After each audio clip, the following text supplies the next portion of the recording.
Welcome to home food channel. అందరికీ నమస్కారం. ఈరోజు ఇంకో హెల్దీ రెసిపీతో మీ ముందుకు వచ్చేసానండి. నువ్వుల కర్రీ అనగానే పిల్లలే కాదు పెద్దవాళ్ళు కూడా తిన్నాక చాలా ఇష్టపడరండి. ఇలా ఒకసారి చేసుకుని చూడండి, చాలా ఇష్టంగా తింటారు. ఫస్ట్ స్టవ్ వెలిగించుకొని ఒక కప్పు నువ్వులు తీసుకొని వేయించుకోవాలండి.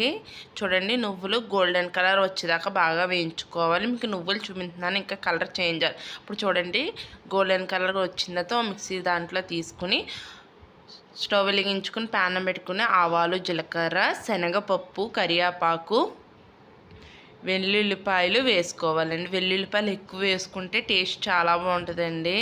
ఇది పొట్టాలకి చాలా మంచి ఫుడ్ అండి. పెద్దవాళ్ళకి కూడా చాలా, మనకి దుమ్ములు కూడా చాలా స్ట్రాంగ్గా ఉండాలంటే ఇలాంటి ఫుడ్స్ తీసుకోవడం చాలా మంచిదండి. కరివేపాకు వేసుకున్న తర్వాత ఉల్లిపాయలు వేసుకుని సాల్ట్ వేసుకుని గోల్డెన్ కలర్ వచ్చేదాకా బాగా వేయించుకోవాలి. నేనైతే చిన్నప్పుడైతే ఇలాంటి కర్రీస్ తిన్నాక చాలా గొడవ చేసేదాన్నండి. ఒకసారి మ్యారేజ్ అయిన తర్వాత, బేబీ పుట్టిన తర్వాత మనకు మనమే మారిపోతాం కదా. నాలా ఎంతమంది ఉన్నారన్నది కూడా చెప్పండి. నువ్వులు పేస్ట్ ఆడుకుని పక్కన పెట్టుకోవాలండి. చూసారా, అది అందులో వేసేసుకుని నువ్వులు పేస్ట్ కొంచెం వాటర్ వేసుకుని ఒక స్పూన్ కారం వేసుకొని బాగా కలుపుకోవాలండి. నువ్వుల్లో చాలా ఐరన్ అన్నది ఉంటుంది. నువ్వుల లడ్డు తీసుకున్నా కూడా హెల్త్కి మంచిది. ఇలా కర్రీలా తీసుకున్నా కూడా చాలా మంచిది.